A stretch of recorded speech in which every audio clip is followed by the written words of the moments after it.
guys. Work analysis today.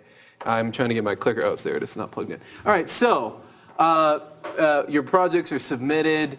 It is going to be this weekend at the earliest that I review them. My grade hope is by class on Tuesday. I have them graded for you, just so you know.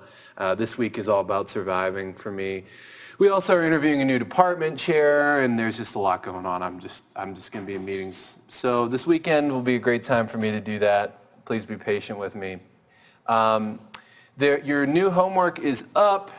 A little bit different this week. We are having you take a look at some Instagram data. One of the most common requests I receive from my undergraduate students is, I need Instagram data, and I want to do a project on Instagram data. Well, it's actually really interesting. Instagram does not have like an official API like Twitter or Facebook. And that API, well, it does have an API, but not for the use case of like just fetching a little bit of Instagram data. It's for enterprise, and it's not really open like a Twitter API is or a Facebook API. So to get data from it, you must scrape it. And I think it's important to know the difference between like getting data from Twitter officially, where you call the API and you get data back. We'll do that for this project, but in some cases, when data is not out there to be consumed via an API all conveniently, you must scrape it, right? So we scraped, what have we scraped so far this semester? Amazon, just website things. We scraped news already. So you're going to use a Python package that is designed especially to scrape Instagram for this. And so what are pros and cons to this approach? Pros are that, wow, this is super easy to use and it's in Python. So, it's not something that exists in R. So I think it's something that's, it's really easy to do. You'll find it easy to do. Downsides, like if you were ever to use this in industry, this thing could break at any time because it's a scraper. It's not officially supported by Instagram. In fact, I would assume they don't like it. So, something like kind of like if you want to do a one-time project, get the data while you can get it. As long as you have it, do the project, right? But know that this isn't something that this level of kind of off-the-cuffness comes with serious business implications if you were to try to implement this scraper into some product that you were making that was regularly scraping Instagram. I mean, it could break at any time. Does everyone follow me? It's just a guy who made this thing. And it works right now, so we'll use it, but it may not work a week from Tuesday. If Instagram decided to not allow it, they could probably build a way to break it in just a minute. So that's something to keep in mind with this homework. I want, people are still asking me like, well, why would I use Python? Well, good luck trying to do this in R. If you wanted to try to get some Instagram data, it might be possible, but it sure won't be as easy as this. And in these kind of really advanced, you need a really cool package to do something really specific. Sometimes when it's outside of statistics, Python is going to have that magic package to do it for you. And this is a good example. So you'll be pulling some Instagram data and doing some very basic analytics to show me that you did indeed pull that data.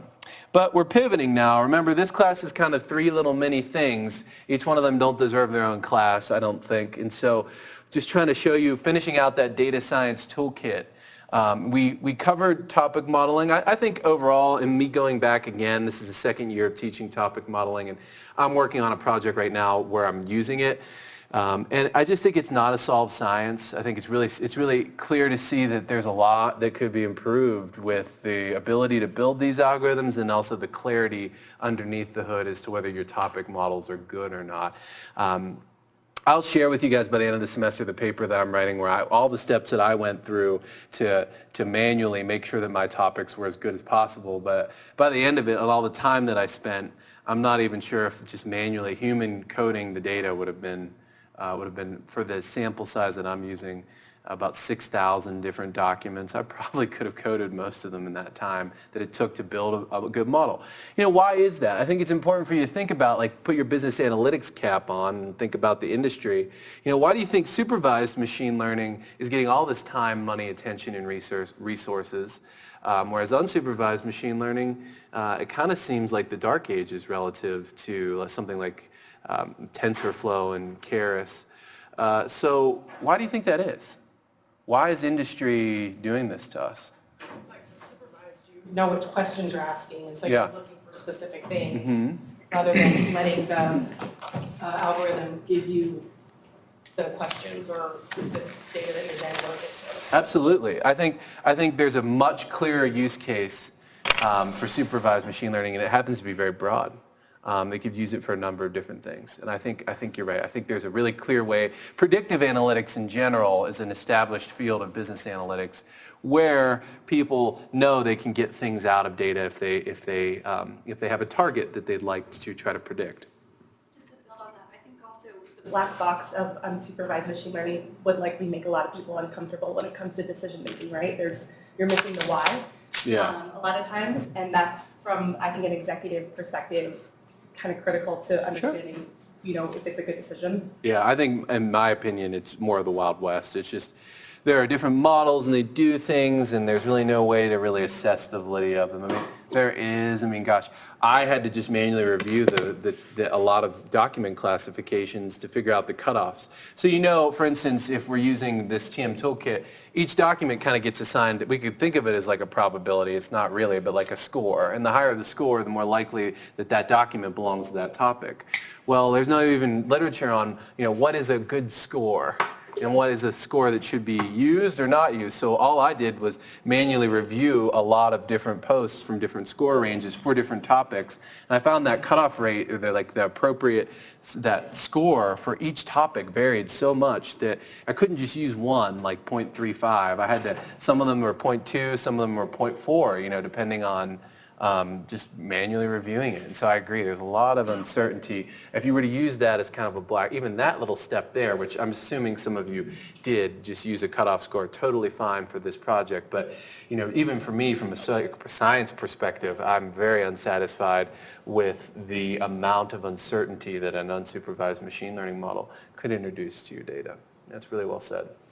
I think to build on your comment, right now unsupervised techniques require a ton of human time and attention after the processing. Yeah. So you might spend a lot of time building a model, but then there's still a ton of just human investment of time to make sure that there's clarity and coherence in the topics that come out. Right. And I think that the question for a business person is, if I have a manageable set of documents, what's the value add of this unsupervised technique? Now, certainly as the scale of analysis increases and the number of documents to process grows, the role that unsupervised methods can play only grows as well. Yeah. But I think that many business use cases currently sit in this place where the time difference between an unsupervised technique and pre-established techniques is pretty negligible. Yeah, and I feel the same way. 6,000 little survey responses is what I was looking at. So we would ask people, what's the most important issue facing society today? And we give them a text box.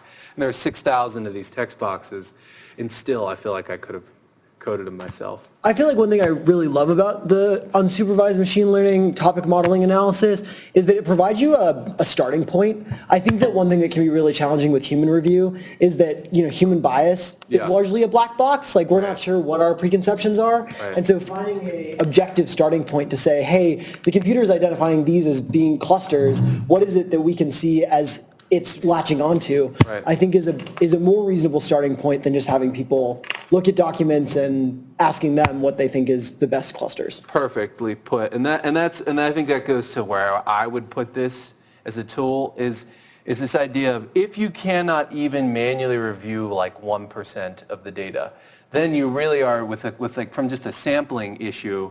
Even if you just get 1% of randomly sampled documents and you have people review them, you're likely to have gotten a weird 1%, not a representative 1%. And so you may run into an issue where you lock in on something that was maybe underrepresented in the data relative to something else you just didn't see. And that is where I think topic modeling can help, and gives you a position to say, well, I couldn't even review a small sample of these things. So how could I realistically come up with what's inside of them? Now, there are very basic tools you can use, like just a term frequency list and remove stop words, and that's kind of what we did before this, before unsupervised.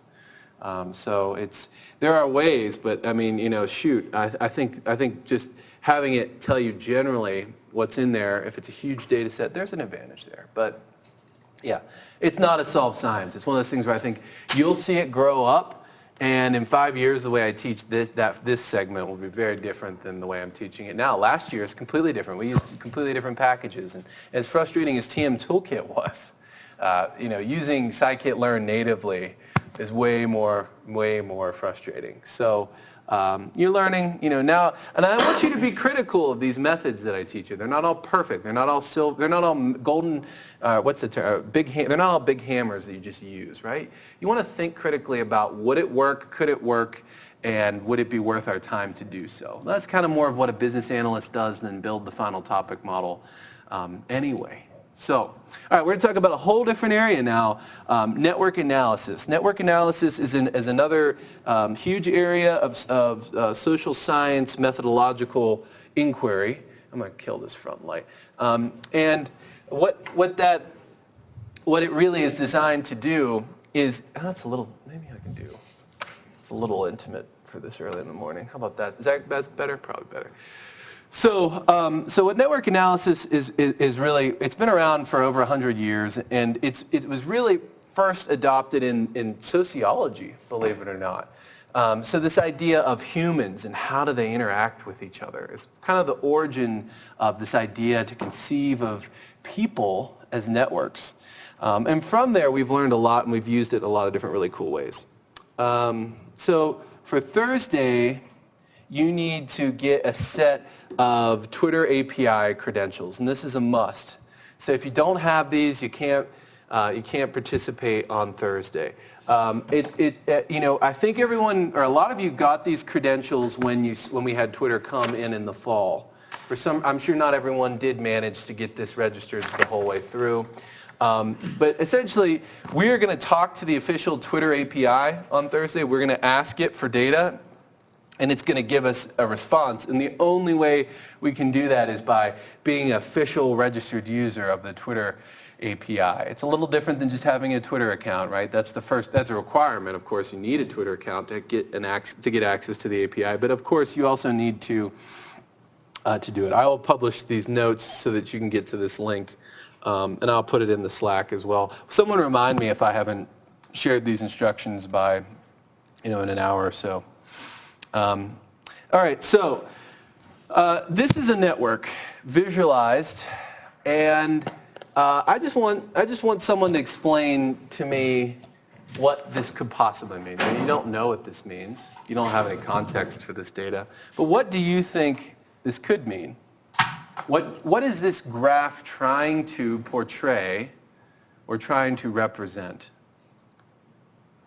Can you read the little line? This is really hard to read, but it's like some of these say female, east, 20,014. Another one says male, east, 20,014. Male, west, 2015. And you can see that there are a bunch of lines connecting these dots. Yeah.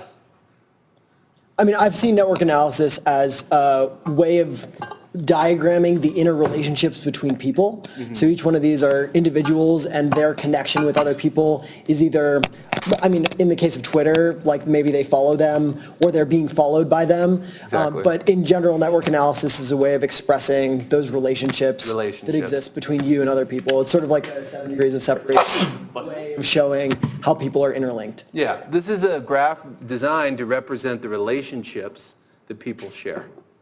We don't know what the relationships are because we don't really know the setup of the data. But that's what network analysis, kind of the origin of it from sociology. That's where this all kind of came from, this idea that humans interact with each other, and capturing those interactions in a sense of a network, in the sense of like a good sample of people or all of the people, and visualizing those relationships is really what makes network analysis interesting. Now, we're going to do things beyond just people in network analysis, but for today, I think thinking of it as relationships with people is the sanest way to think about it. So this is, network analysis is very, very hot in business analytics right now. My wife's company, Cisco, pays for a monitoring service called Quid. And Quid, what it does is it goes out and it listens to news coverage, and it does topic modeling, and it kind of figures out what topics are inside of news coverage, and then it does network analysis to see how similar articles are based on their textual representation. Sounds a lot like topic modeling, right?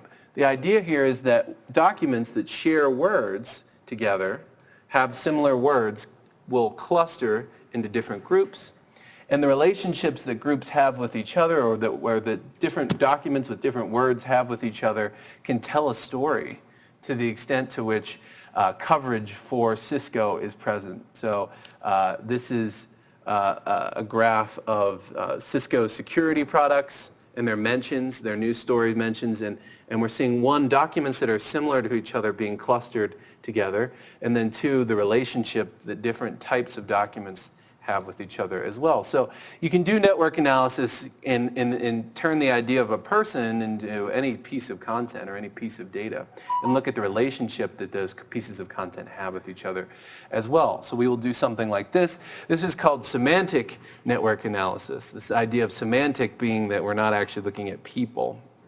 Social network analysis is the dealing of people. So you can conceptualize really all data as having connections. Not everything should be treated as a network analysis. I'm not trying to even assert that, but what I'm saying is that almost all data can be thought of in terms of connections, and I'll give you a few examples today, and I think you'll start to get what I mean. So a network analysis quantifies the relationship between people, right? So how are people related? We have to capture that. We have to be able to physically put that down in a data type. If we can't capture that relationship, we can't do a network analysis. And then also visualizes that network. What are the relationships that the people have with each other? And then it also helps you analyze the relationships between people, so on and so forth. A common goal in a network analysis is, if we go back to this, is to figure out who is the most influential person, right? Who's the person that if we just reach this one person, let's think of influencer marketing, for example. If we just reach this person, then we're going to have all of this network is going to know about us just because this one person really became a fan of our brand. That's one way in which we think of a network analysis and why we would use it to uncover something that maybe we didn't know at the top. So as I said, two types of network analysis.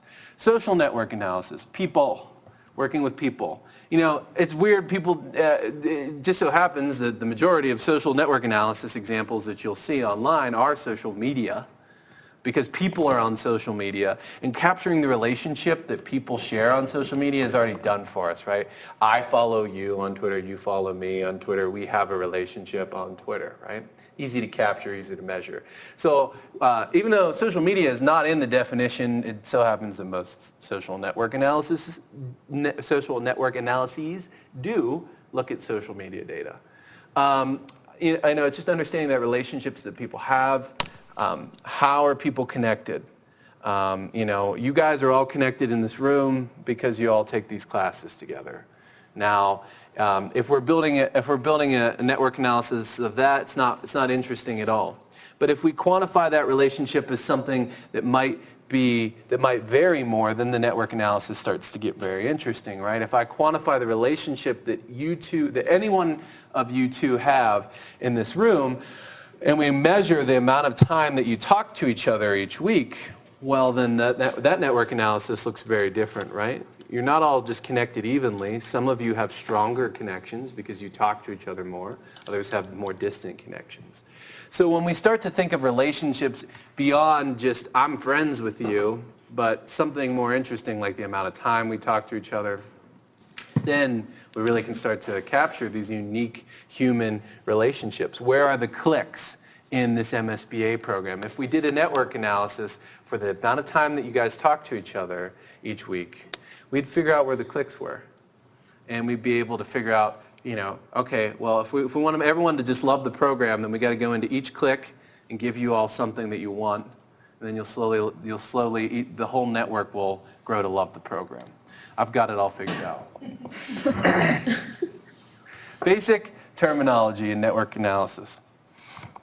So, I'm sorry, I didn't tell you what semantic is. Again, semantic is just anything else. if we want to look at the relationship that two documents have, we could consider that if a document both has the same word in it, then they have a connection with each other, right? The more words the two documents have with each other, the more connected two documents could be. There are a number of other ways to imagine semantic relationships, but this is the one that we'll cover and the most common one.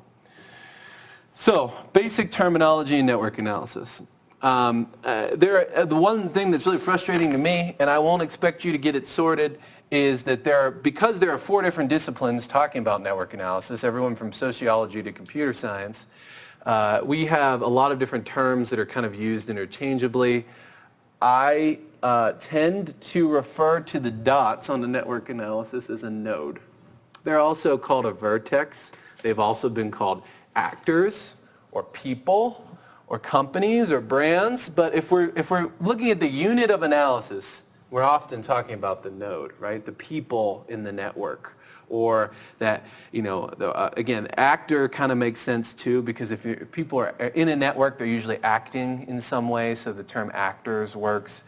I don't expect you to know all of these, and I don't expect you to be comfortable with using them interchangeably, but you should remember one way to talk about a dot on the network and just use that word. Whether it's node, that's the one that I typically refer to. Node in a network, I can't think of anything else that I would use that maybe I'll call them people at times, or social media accounts. But the dots are nodes, and those are the people that are in the network that have some type of reaction or interaction with other people. The edge, or the link, is the way in which people share that relationship. So if node A has a relationship with node B, then we usually represent it with a connection. And that connection, again, could be called an edge or a link. And I think I've actually come up with some more. I often will refer to them as connections. But if you're talking about two nodes and how are they related, that's what we're talking about. Edges can be directional in nature. So, for instance, in this network, this first line, what it really represents is that this person is doing something to this person, and then that person is doing it back to them. This is not rocket science, I realize, but do you see the arrows? That's inferring a direction, right? So the common example is that, node A follows node B on Twitter, and node B also follows node A. They follow each other. We call this a reciprocal relationship in network analysis. They reciprocate with each other. They share the same relationship. Now, as you know, on Twitter, not all relationships are reciprocal. You can follow someone like Taylor Swift, and Taylor Swift may not even notice and may not follow you back. That is a non-reciprocal relationship in network analysis. So nodes send connections. Now, not every network is directional. Some networks are just like, if it's there, it's there. If I let me try to think of a non-directional network. Facebook friends is a non-directional relationship. You're either Facebook friends and you're connected, or you're not. You can kind of follow each other, but let's forget about that for a minute. Not every network analysis has to be directional. We don't have to set up the data so that a direction is present. It's just whether it makes sense in the social relationship, whether we do that or not. The Facebook example is good. Can anyone else think of an example of a relationship that's non-directional? This room, we're all kind of here in the room together, but Yeah. there's no exchange or interaction between Absolutely. Yeah, so there's one-way communication happening. You're listening. So all of the nodes all of the nodes are connected here, but there's no clear direction to the connection. You're all listening to me. That's pretty good. So you guys get it. So here's the example again. I follow Taco Bell on Twitter. So this is a relationship. In network analysis, I am exhibiting what we call an out degree. So there are two types of people in social networks. There are people that send out a lot of stuff, and they're the ones that are talking to everyone all the time. And then there are people that are on the receiving end, right? So in this particular network analysis, I have an out degree of 1 because I'm sending a relationship in one way. I'm calling it an out degree because I'm not receiving any benefit from this. I'm not getting anything in return. I'm just following someone on Twitter. I'm getting their content, but just in the portion of the network analysis, I'm sending a tie out, but I'm not receiving anything back, so my in degree is 0. No one follows me on Twitter, but I follow someone on Twitter, and vice versa. Taco Bell is going to have, if we look at their entire social networking graph, they're going to have a very high in degree because lots of people follow them, and they're going to have a relatively very small out degree. Very few people they will bother to follow back. Sorry if this is a silly question, but is it common in industry to see those words combined into one, like out degree is one word, not out space degree? Yes, but you may see it 2 words as well. Yeah, I think it's a network analysis term. There are a lot of these really goofy terms that are stolen just for this language, and it's mostly because academics like to make up words. I think it's true. I want to make up a word someday. I think that'd be awesome. All right, so again, if we flip the relationship, Taco Bell follows me on Twitter, but I don't follow them back. Everyone see how the in degree and out degree changes. So in degree and out degree are fascinating, and they can actually tell you a little bit about who's influential in a network. If someone has a very high in degree, that means a lot of people look at them or look towards them. In degree people, I'm an in degree person, right? You're all talking to me, and I'm not talking to as many of you as, in return. That doesn't stack up. But in degree in general, the more influential the person is in terms of people listening to them or people respecting them. Out degree is a whole different measure. Think about it in a social network. If someone is talking to lots of people but maybe doesn't get as much response back, then they're active, they're vocal, but they may not be influential, right? If no one's actually responding or reciprocating, then they just might be someone who chats, like a chatty Chris. I was going to say chatty Kathy, and I caught myself. And then I said it anyway. So, edges. So this idea of a mutual tie can exist. We can build a relational network where people can share the same relationship. So that's what we call reciprocity. Again, in degree and out degree are same here because they're both reciprocating.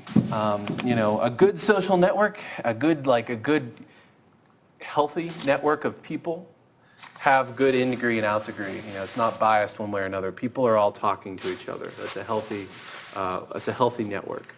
But a lot of social networks or social media networks actually aren't that way, right? And there are very few people doing the talking and a lot of people listening. Undirected networks are often just things that happen and there isn't a clear relationship there. So if we wanted to make a visual network of all of the places that Chris goes in Boulder, we can certainly do that. And if we had to put a direction, it would be facing this way, right? It's like, Chris is going here. But given that places can't go to me, there's really no direction being had here. There's just a relationship. Chris has a relationship with Whole Foods. It's his whole paycheck. That's the relationship. But Chris, likes Left-Hand Brewing. I haven't been there in forever. That's kind of far out if you guys aren't familiar with the area, but it's a good brewery. So, valued networks are a little different. Now, I told you networks can be directed and undirected, but they also can be valued. So we can quantify those relationships. So going back to the example that I gave you the other minute, if we wanted to take a social network of this classroom and everyone in this classroom, and we wanted to measure who was talking to each other the most, we could measure the amount of time that you were talking to someone and put that down as a value in the connection in our network. And we could basically allow for the larger number to have more of a indication of importance. So counting the occurrences of the behavior really is a common way to quantify a value in a connection. So if you talk to Sally for 30 minutes a week, then you get a 30. If you talk 60 minutes a week, you get a 60. We'll find out that then in network analysis, there are a lot of ways to manipulate that value to show that the 60 is more important than the 30, right? So if you talk to someone a lot, you're going to be really close to them in the network analysis. However, if you only talk to them a little bit, then yeah, there's a connection, but you're not going to be as close to them in that network. Does that make sense? So when we take a connection and we try to quantify the connection, then that's a valued network. So you can think of a valued network like the number of posts that I liked from your social media account. The more posts I like from your social media account, probably the closer we are, the more connected we are, or the creepier I am, one of the two. But yeah, self-deprecation is nice. I like it. All right, so website visits is a good example of a valued network. And again, this isn't directed, so this is a non-directed networks. There's no real there's no clear causal order here. It's like Chris visited these things. They can't visit Chris, so no real reason to think this is a valued or a directed network. But it is valued, right? And what do you think? How many times does Chris visit Amazon.com? 30 times in whatever period that we captured here. He visited Twitter 14 times and he visited HGTV only twice. I had trouble hanging drapes when I made these slides. So the big thing here to notice is that, like, look, the networks, already our network, this line is thicker, so we understand that there's more important of a connection. But actually, if I was to redesign this slide, I might move the Amazon dot a little bit closer, right? Because he has a really strong connection with Amazon. The Twitter one may be in the middle, and then this one further away, because this is more of a further away distant connection. So we can represent valued networks in two ways. We can represent the strength of the line, and the stronger the strength of the line, that means the stronger connection there. And then we can also make the nodes in space be closer together in proximity. The closer the proximity could also be perceived in a network analysis as conveying closeness or strength in connection. So I'm only really utilizing one of those two ways, which is the line strength. But I could actually represent spatially that I'm closer to Amazon than I am to Twitter, than I am to HTTP.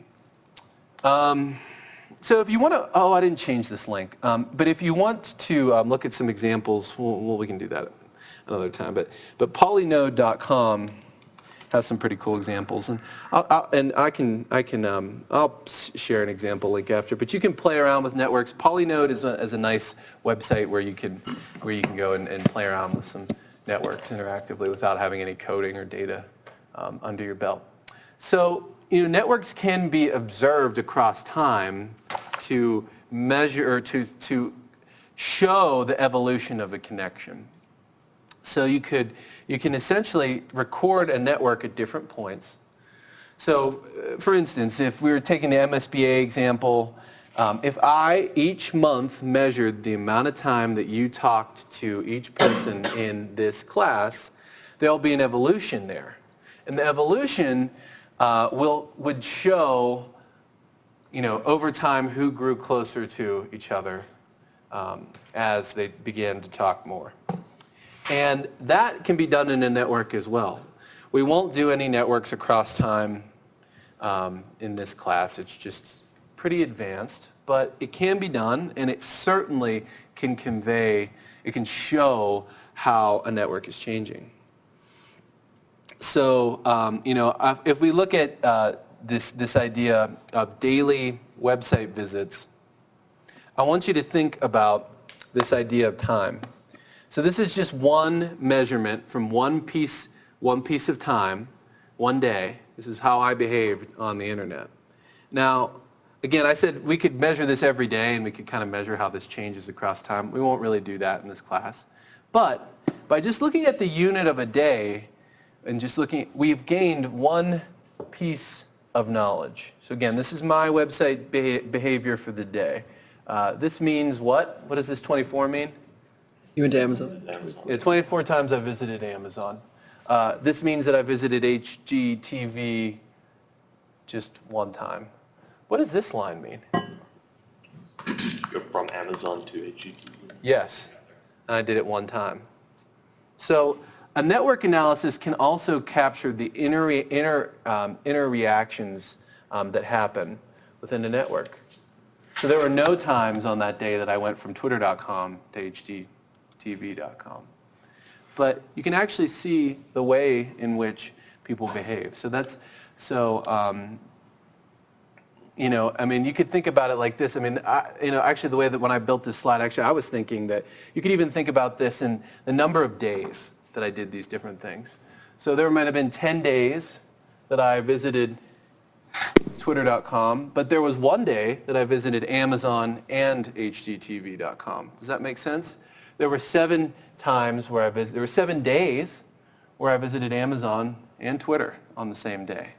So you can also conceptualize networks in time in that way. Is like, if you take the unit of analysis of a day, if you change it from number of visits to days, then you could also begin to understand kind of like a common day in the life of Chris Vargo on the internet. And so that is another way in which a relationship could be present in your data that you might not even necessarily know or think is important, but could very well be important. If you're trying to reach someone and you want to know what are the websites they visit, looking at these relationships can help you begin to understand that. So there are a lot of funny network analyses that I find on the web by just searching for such. And this is one that's pretty marketing heavy. What do you think? I mean, I know these buttons are so hard to read, so I'm going to just read a few of them to you. So this says post email register form, and there's like 2 million people that did that. A sign up form display, about 10 million people did that. Sign up form submit, about 2 million people did that. And email join invitation link. And then there are all these connections with numbers. These are valued networks, so there's a value in the connections. And so what do you think this represents? This represents a specific type of marketing data. What do you think it represents?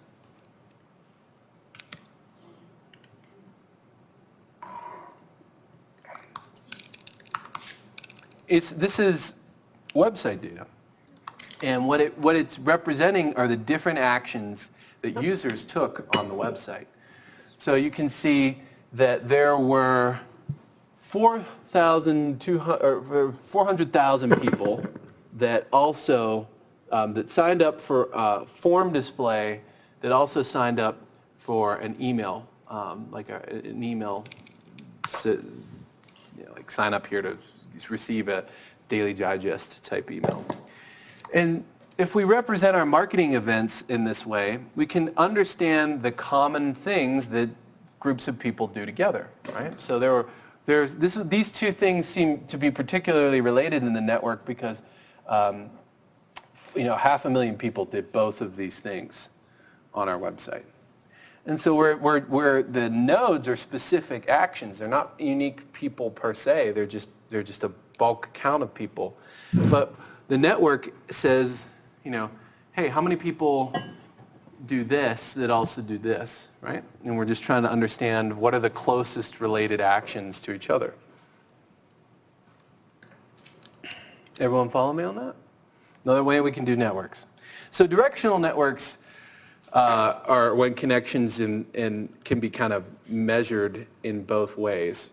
So, it could happen in both ways. I would say some days, depending on how many different muffins I give Charlotte, this connection may only go this direction.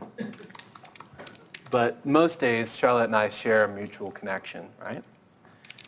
So if there's an opportunity there to measure both people and they both have an equal opportunity in participating in the action, then we like to measure it in a directed way. If there isn't, then we'd like to leave the networks undirected. We'll learn how to prepare directed and undirected data in the following lectures. Everyone should understand what this network is doing. Who is the most influential person in this network? Jill. Why is Jill the most influential person in this network? Think about it. How would you quantify it? How would you, if I gave you this graph and I said, there's one person, we get to send a free iPad to one person, and we're hoping that then the whole network will love iPads. Who do we send it to and why? Well, Jill, because Yeah. she's the center of the network and she communicates and connects with everybody else. Or like connects with somebody.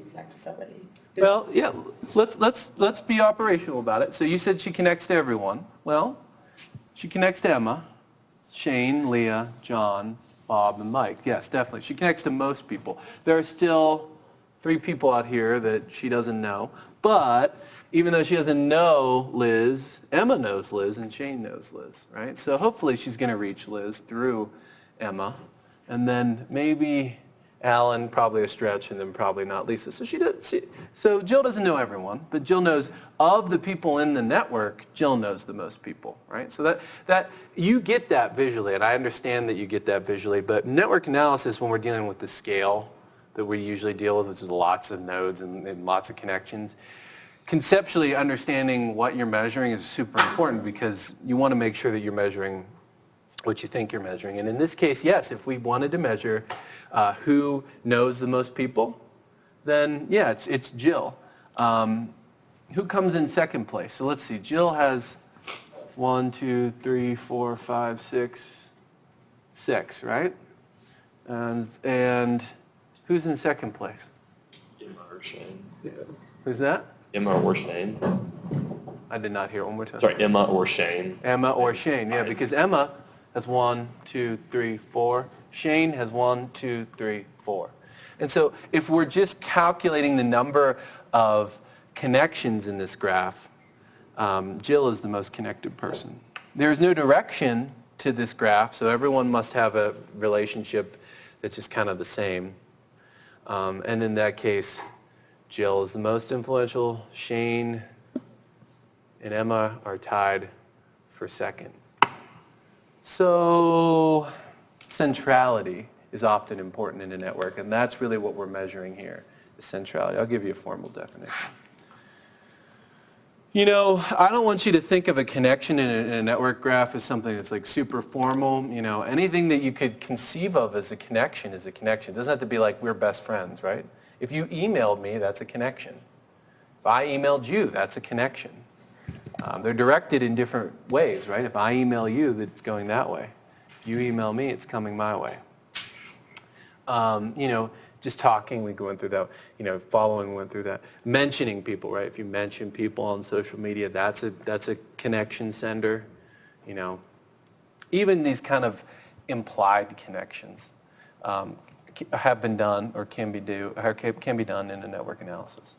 So just to clarify, when you were saying people talking, is that the same as a connection in this case, or are you like literally talking about talking or communicating? It could be any of and either of those things. Really, just how do you want to define it? Yeah, how can you measure it? Ends up being what does the connection really mean? I mean, I could measure the number of emails I send you and the number of emails you send me. That would be something that we could measure, and that's and it'd be often we probably want to make it valued, right? Because we could just put the number of emails you sent me and the number of email. So it just depends. I mean. In some cases, we get network analysis data from interviews. And we're just like, who do you know? And they're like, okay, Jill, John, Emma. Okay, you can write that down. And that's how a network like this is going to get made. It's just by, asking them, who do you know? It may be really hard to infer, like, what's the strength from an interview? It might be really hard to infer, like, well, how well does Leah really know Shane? Probably not really going to know with a number. And so it just depends on the data that we have and what level of analysis we need. One thing I'm going to keep thinking about when looking at this is there seems to be kind of a concern when using causal relationships with this type of analysis, because feasibly all of these connections could be associated with an outside force that you're not modeling. Exactly, and so your data is picking up on Jill, but not, Jill is the, leader of this group that's outside of Facebook or whatever. Right, yeah, absolutely. And that is definitely a bias, is you're only measuring what you can measure. And network analysis, unless you're looking at time, is really hard to defer. It's really hard to infer causality. I mean, we certainly know that Jill is the most important. That's descriptive in a sense. We don't know why Jill is the most important person.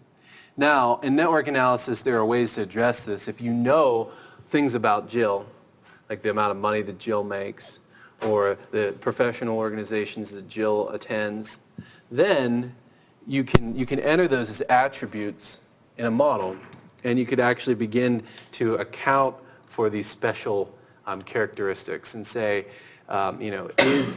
is the attribute that Jill makes, X amount of money, is that a significant predictor of, in the entire network, is that a significant predictor of connections? And you can actually ask that statistically and say, like, because I've observed this variable for each person, and as this variable increases, is there a correlation with them becoming more important or more connected? And so you can do that, and that is something that we won't cover in 3 or 4 weeks, but it's called exponential random graph modeling. So it's definitely like a thing, but it's much harder to do. And it's great to know that there is a huge limitation in looking at the data in this way. I agree. You're not really looking at why. You're just looking at what happened, or you're just looking at a picture of what is. And that's a little different. So, obviously the Twitter mentions idea is pretty straightforward, right? Like if somebody mentions somebody in a tweet, that's like a directed relationship. So in this case, the user iHeartRadio tweeted at Taco Bell, so they're sending a connection to Taco Bell in the Twitter mentions graph. You often hear something like, show me a Twitter mentions graph in social media analytics, and that's really what it means, is trying to capture these relationships, and we'll do that for our project. So this is a Twitter network analysis graph, and the nodes are not directed or valued, and I'm sorry, the connections aren't directed or valued, excuse me, and the nodes are pretty basic. But you can see here, all this would really illustrate to me is that, in this network, Taco Bell is the one that is being talked at, or being talked about the most. But you can see that there are these other interesting groups of people that do, maybe one of them mentions Taco Bell, but a lot of them are talking about, talking at each other in a conversation, and they just so happen to mention Taco Bell. One of them just so happens to mention Taco Bell once. And that's really what you'd want to see in a Twitter network graph. So here's another network analysis. This is big Fortune 1000 tech companies, and the nodes represent the companies, and the connections actually, or the edges, represent the partnerships that those companies have. So the more partnerships that those companies have, the more closely they work together. The further they are away, the less connections they have. So IBM and Oracle and HP and Microsoft, they all partner together and do lots of stuff together, whereas somebody like Tableau is not doing as much stuff with those bigger companies. So this gets you a feel for, I guess, if you were to look at this, you could begin to understand what companies work together. The data has also been annotated in a way that we know that each company kind of does different things. So if they've got a yellow box around them, then they're a new data platform. If they've got a blue box around them, they're an old data platform. And you can see kind of the color of, and their corresponding connections are colored as well. So if this is sending a connection, it's making the area around it yellow. And so on here, this is a red node, which means it's an analytics software platform, and the connections that it sends are red. So we learn, kind of who dominates the majority of partnerships, and it looks like enterprise software tends to kind of in control of most of the network. And we, of course, also see which companies work together the most, which companies are the most similar. So this is a way to take a data set that would be tremendously hard to visualize in a spreadsheet, right? You could show a list of companies that most partner with each other, but you're not going to get this broader ecosystem view in a table or in a spreadsheet. This shows us the spatial relationship, the closeness of companies, and then also by annotating the data by the type of company that's present, it also shows you who in the network tends to exert the most influence by company type. And you can see again, I think there's a clear area where like servers are really important in business. There's no surprise there, right? You need servers to run stuff. And then enterprise software is really big, right? Because you need software to run on the servers. And then a lot of these other kind of smaller players are kind of mixed in the middle, and they don't own a huge part of the graph. So there's some cool takeaways that you might not get from just a basic spreadsheet. I don't know how relevant this question is, but how similar is network analysis to IoT? Because I know that with IoT, you're sharing a lot of information and data over like separate systems and through different separate devices. So how similar are the two? I mean, like networks in general, networks of things, everything is networked in a sense. This is a way to, network analysis is a way to visualize that network. Network theory gets into the concepts of like what networks operationally perform optimally, and graph theory is probably more of what you're I think getting at. They're related. I mean, they're all based on this kind of building blocks of like things talk together in a network, and how can the network communicate the most efficiently. So they're related. We're going to use network analysis as almost a fancy data viz tool, really. But network theory can be used to, or is being used in innovations to make servers faster. And, to communicate, to make any process faster or to make it more efficient.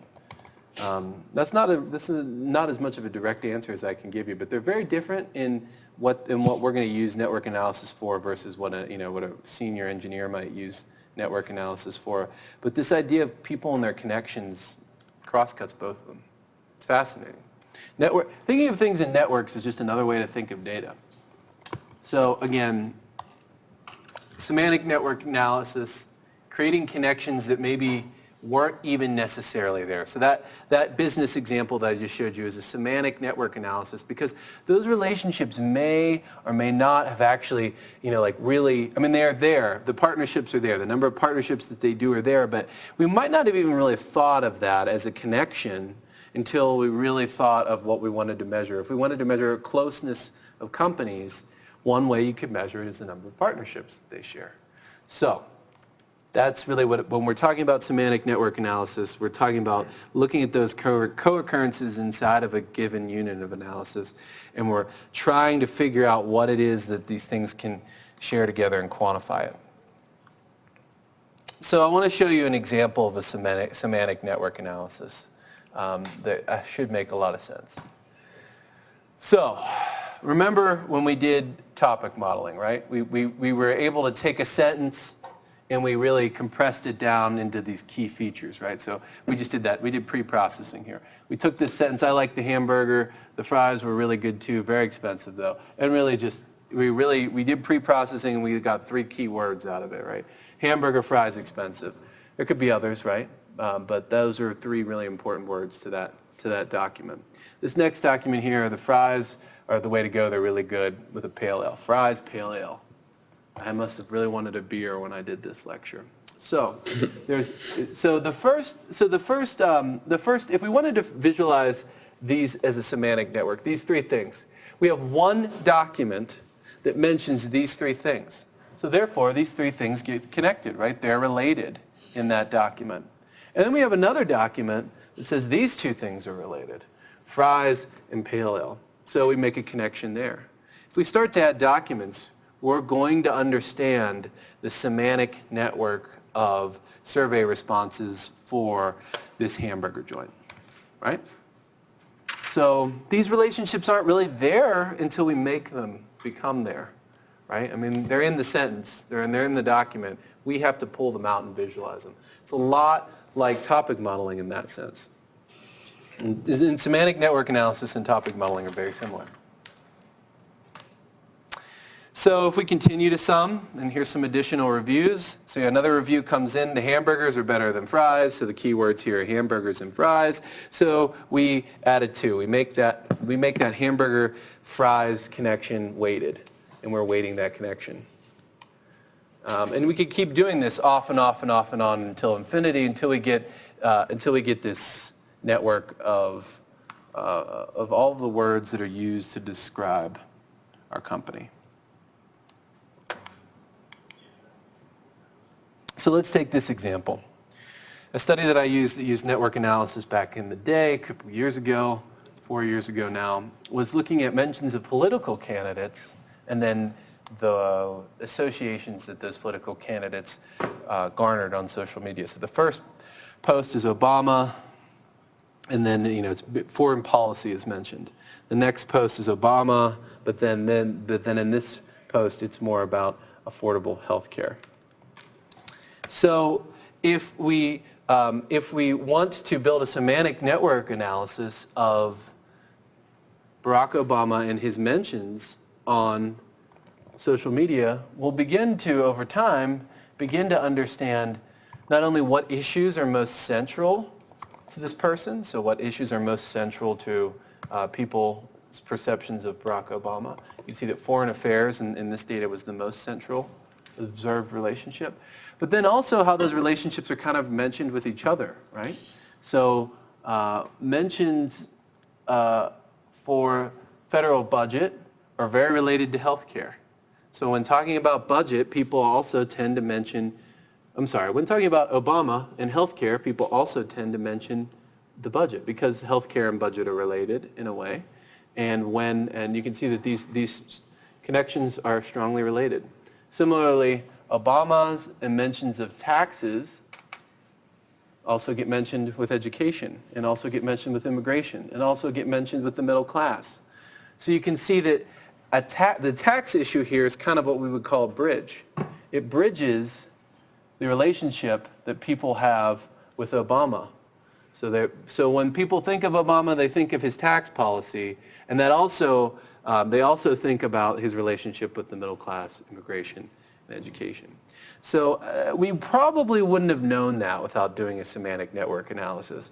We would have probably been able to figure this out, like, okay, when people mention Obama, they most often mention healthcare. That's a descriptive statistic, right? It's like 25 mentions for Obama and healthcare, or 25,000, because this is Twitter data, there are lots of tweets. And we probably would have realized that the taxes connection was here. But we probably would not have put the data together in a way where we would have looked at this relationship and this kind of bridging thing. So this idea that, like, okay, yes, people do mention Obama and taxes a lot, but then when they also do that, then they tend to mention immigration, middle class, so on and so forth. It's impossible to take a table and use it to express all of the interrelationships that a set of connections have. And so semantic network analysis really shows you with proximity which issues are related with each other, or which semantic nodes are related with each other. And so you can begin to understand more about the broad picture, the broad relation of all of the attributes. So this is a series of interviews asking people, why do you use Tinder? And this is a semantic network analysis. So we're looking at, how were words used together in the same interview, right? So you can see that a lot of people in an interview say that when someone, so why do you swipe right, I guess was why do you swipe right on Tinder was the question here. And so the responses are, usually mention the word attractive, but then, physically attractive or tall and attractive. And also you can see strong connections like attractive and funny. Like, even though these are two different things, there's a real strong link. When someone mentions attractive, they also tend to mention funny. So there is a link here, even though maybe we wouldn't have thought of that until we realized that most interviews that mention this also mention this. So maybe they are related. And as someone who's never used these things, I have no idea. And then there's some other things here, like the picture is really important, right? So a lot of people that mention but now look, actually, this isn't a very strong tie at all. So when people mention attractive, they don't actually often mention picture, which is interesting. So we're getting to kind of understand in this case, this semantic network analysis is almost telling us a little bit more about what are the key things that people look for and how are those key things related in the semantic network analysis. Does everyone understand me on this? It's another way to visualize a word cloud. And I think I like it a little bit more. So what lines are darker here? So what are the darker lines here? The darker lines are the number of mentions, right? So the stronger the line, the more times that in an interview those two things were mentioned together. Everyone follow me on that? The bigger the node, the more times they were mentioned. So lots of interviews mentioning just the word attractive. Lots of interviews mentioning the word picture. What this is telling us, there were a lot of interviews that mentioned nice and smile together. Everyone follow me? Different way to visualize data. So this is an undirected valued network, right? Because there's really no clear relationship in the words. I guess we could look at like which word was mentioned first. That doesn't really add much intuition, so we wouldn't want to do that. So there's really no way to there's no real relationship in the words. They're just either present together or they're not. The network is valued, though, because we are counting these number of mentions, right? There are 25 articles that mentioned, or 25 reviews that mentioned profile, or interviews, excuse me, these are interviews. 25 interviews where people mentioned the word profile and the word picture at the same time. So it is valued. If you want to see me using network analysis, you can take a look at a collection of academic articles that we used. And essentially what we did in this analysis was we took a ton of journal articles, academic journal articles, and we extracted out all of the mentions of authors, right? All the citations. And we looked at what citations tended to cluster together the most. The idea is that we could not only figure out what are the most influential articles, but what articles were most mentioned together. And so what do we get? Something like this. So we can see, I labeled the articles as I went along, as I was capturing this data, and I said, okay, these ones in the blue, they represent network analysis papers. The ones in purple represent statistics papers, citing statistical papers like the ones that we looked at last week. There's other ones that are like theoretical, and they got their own color. And this network shows us, okay, well, who are the most influential? The bigger the dot or the bigger the node, the more they were cited, right? The more times they showed up in papers. The closer the nodes are together, though, the more they were mentioned together. So this paper was mentioned very commonly with this paper. If someone was going to cite this, they were also going to cite this. Does everyone follow me on that? So now we have a really clear picture of the literature and who's citing what and for what reasons. So this is a quick way, if you're like in grad school and you're like a non-professional program and you need to write a research paper, then you just you make sure you cite these 4 people, because everyone always cites those 4 people. So on and so forth. So natural clusters can unlock this knowledge. Like when you're reading these papers, you're not necessarily going to know that these 3 or 4 people are often mentioned together. We could do, a co-occurrence list and get this without a network, but the network also gives us, it gives us 2 pieces of data at once. One, who's clustering together, but also who's most important.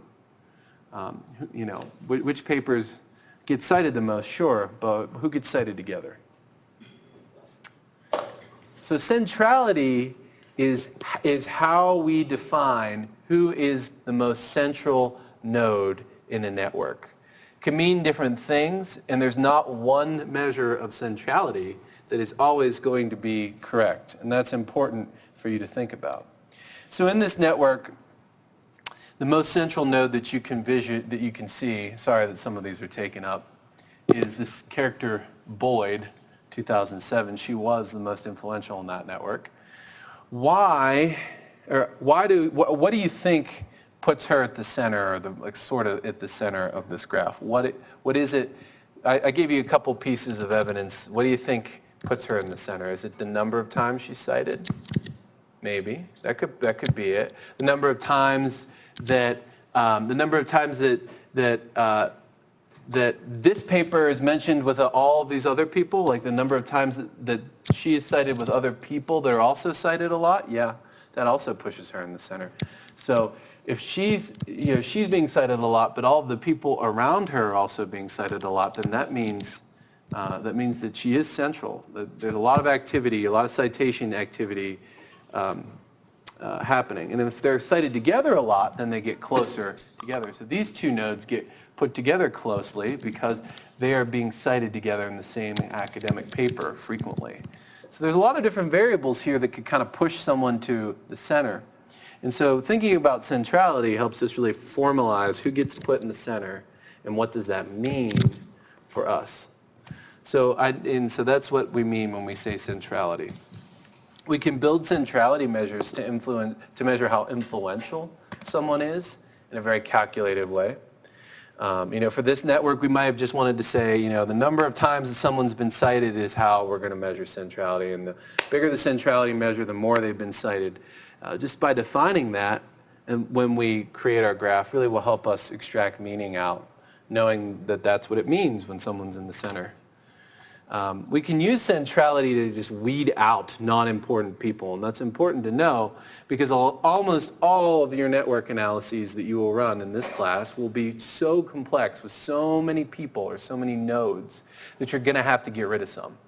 You're going to have to remove a node or a bunch of nodes from a network so that you can visualize the most important people and leave the unimportant people out of the graph so that you can actually make sense of it.